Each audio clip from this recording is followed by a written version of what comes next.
제가 어떤 방송을 보니까 어떤 목사라고 하는 사람이 선교사라고 하는 사람이 해외를 다니면서 선교를 한다는 사람이 알고 보니까 거짓으로 다 모든 것이 다 거짓이고 목사도 아니고 선교사도 아니었고 그냥 사람들을 사기치는 사기꾼이 어떤 것이 이제 판명된 그런 내용이 있더라고요. 근데 그 사람이 사람들을 속여야 되니까 내가 목사고 내가 어디 선교사를 다녔고 교회를 한국에도 10개 이상 개척을 했고 어디 해외에도 몇 개의 교회를 개척했고 사람들이 다 속이는 거예요. 속는 거예요. 그래서 기도원을 가서 기도원에서 막 이렇게 사람들을 속이는데 주로 이제 피해를 본 사람들을 보면 아주 절박한 사람들이, 그래서 기도원을 가는 사람들은 아주 절박한 심정으로 가잖아요. 장애인의 자녀를 둔 어떤 70대 권사님 이런 분, 아니면은 뇌졸중으로 남편이 갑자기 쓰러진 그런 어떤 집사님. 이제 그런 집사님들이 그런 사람에 속아서 자기의 재산도 다 날리고 피폐해지고, 그래서 그 어떤 여자 집사님은 결국에는 우울증에 심해서 결국 자살하게 되고만은, 그래서 큰 사건이 된 경우가 있었어요. 그래서 그것을 보면서 참 안타깝다. 어떻게 이런 일이 있을까라는 생각이 들었어요. 근데 제가 오늘 말씀을 보다 보니까, 주님의 말씀을 보니까 그런 사기꾼들을 어떻게 분별할 수 있는지 그런 힌트가 오늘 말씀에 있는 것 같았어요. 그래서 함께 보시면서 한번 살펴보도록 하겠습니다. 33절에 보면 또 옛사람에게 말한 바 헛맹세를 하지 말고 내 맹세한 것을 주께 지키라 하였다는 것을 들었으나, 이 말씀은 이제 산상수훈의 6개의 반대 명제 중에 벌써 이게 4번째입니다. 모세의 율법은 너에게 이렇게 얘기하였으나 예수님께서는 나는 너에게 이렇게 말한다 하는 그런 스타일로 하시는 것이 벌써 4번째입니다. 모세의 율법에 확실히 그렇게 기록이 되어 있어요.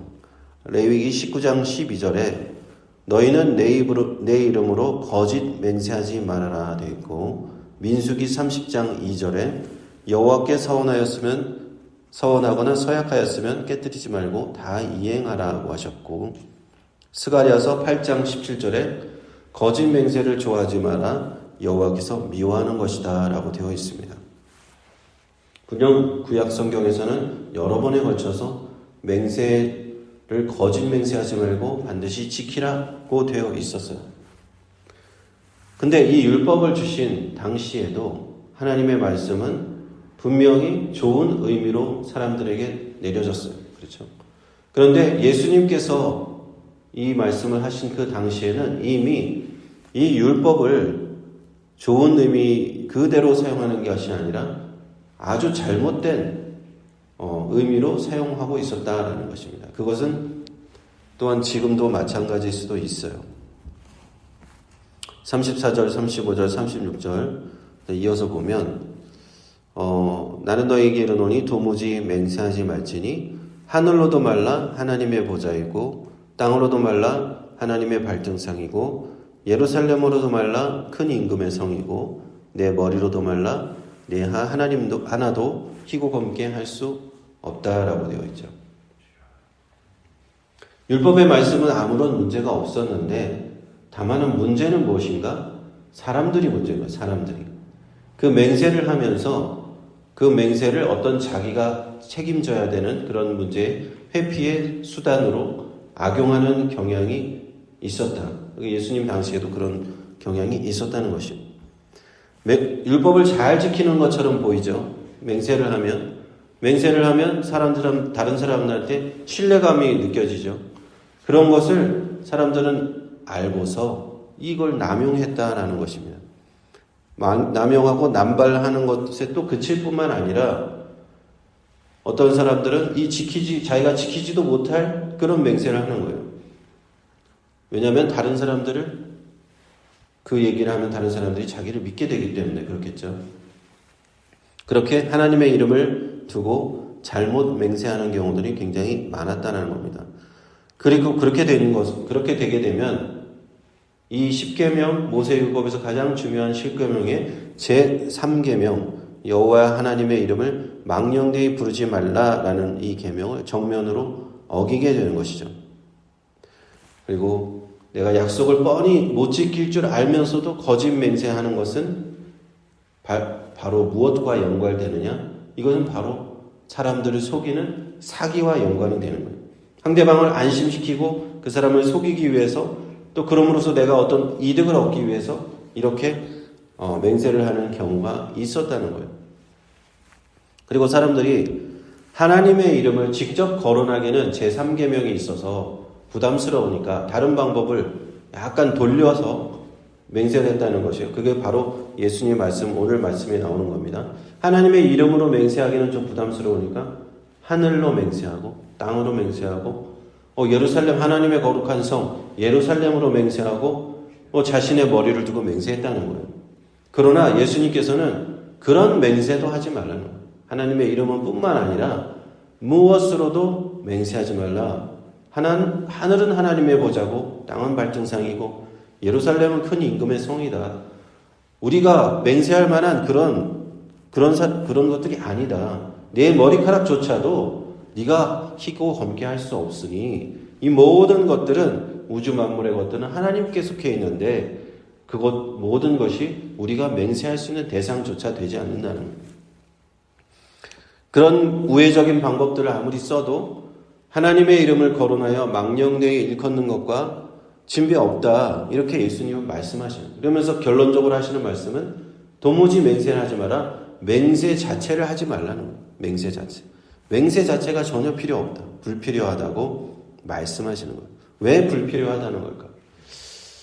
이와 관련해서 이제 그 역사 기록을 보면요. 기록을 한 문서가 있어요. 1세기에 유대인의 역사를 기록한 역사학자가 있었는데 요세푸스라는 학자가 이제 어떤 이런 기록을 남겼습니다. 에세네파에 관해서 이제 그런 글을 쓰다가 이런 기록을 남겼어요. 하나님의 이름을 거론하지 않고서는 신뢰받지 못하는 사람은 이미 배척과 경멸의 대상이 된 것이다. 이런 기록을 남겼습니다. 하나님의 이름을 들먹이면서 맹세를 해야 되는 그런 사람이라면 얼마나 사람들이 못 믿어주면은 그렇게까지 하겠냐 이런 뜻이죠. 이미 모든 사람이 그 사람을 저 사람은 신뢰할 만한 사람이야. 우리 저 사람의 말은 다 믿을 수 있어. 라고 하는 사람은 맹세 자체가 필요 없는 거예요. 그렇죠? 그래서 37절에 예수님께서는 말씀하시는 겁니다. 오직 너의 말은 옳다 아니라 하라. 이에 지나는 것은 악으로 쫓아나느니라. 헬라 원문을 보면요. 이 옳다 아니라 아니하는 나이 우라는 이것을 그대로 번역한 거예요. 직역하면은 예 아니요. 너희는 그냥 예 할 때는 예하고 아니요 할 때는 아니요 하면 된다. 그것을 더해서 무슨 맹세를 하고 그러는 것은 악한 것이다. 악한 것에서 나온 것이 대부분이에요. 악한 본성, 악한 자. 그것은 사단을 뜻하는 거죠. 사탄 마귀의 특성은 뭐냐? 거짓으로 속이는 것을 특성을 갖고 있어요. 아주 그런데 속일 때 그럴듯하게 속이지. 사기꾼들을 보면 아주 그럴듯하게 속입니다. 저걸 딱 봐도 거짓말인 것 같으면 왜 속겠어요? 아주 진짜같이 속이는 거예요. 양의 탈을 쓴 이리와 같이 겉은 천사의 모습을 하고서 사람을 속이는 거예요.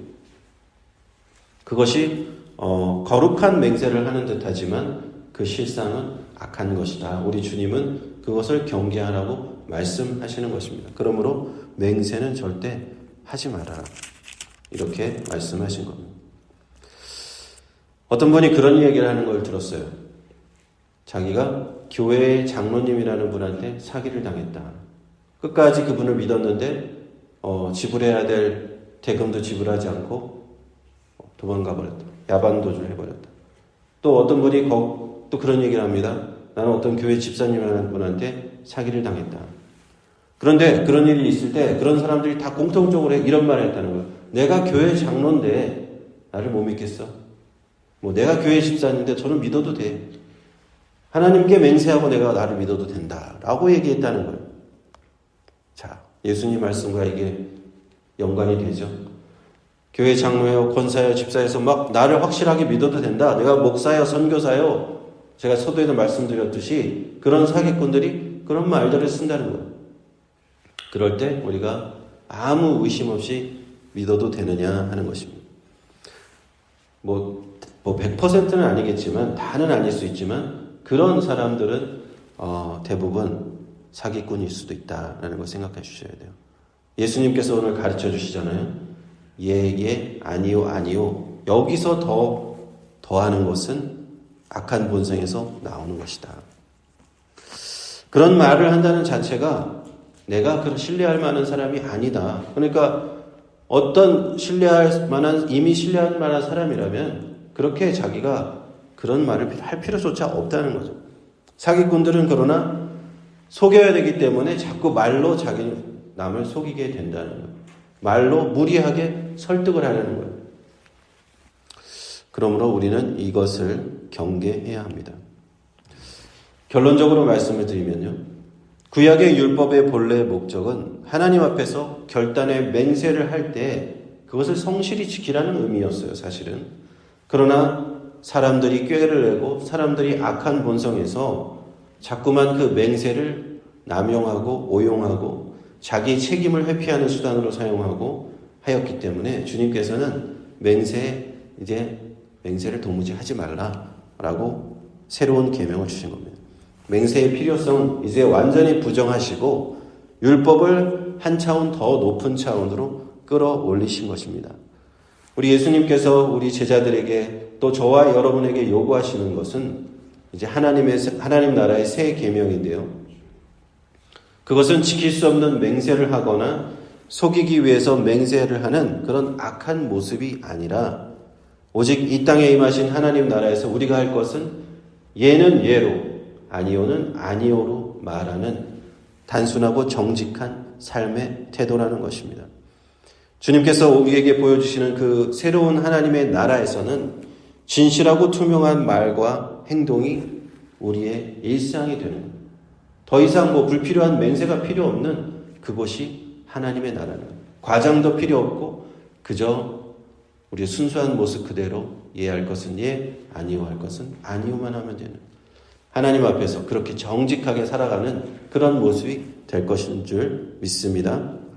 오늘 우리 주님께서 주시는 이 말씀을 우리 기억하면서 저와 여러분이 오늘 한 날을 살아가실 때 이 하나님 나라께서 보여주시는 이런 새로운 백성의 삶, 우리가 악한 것을 다 제하해버리고 하나님 뜻대로 성령의 인도하심으로 또 살아갈 수 있는 저와 여러분이 되시기를 주님의 이름으로 축원합니다. 기도하겠습니다.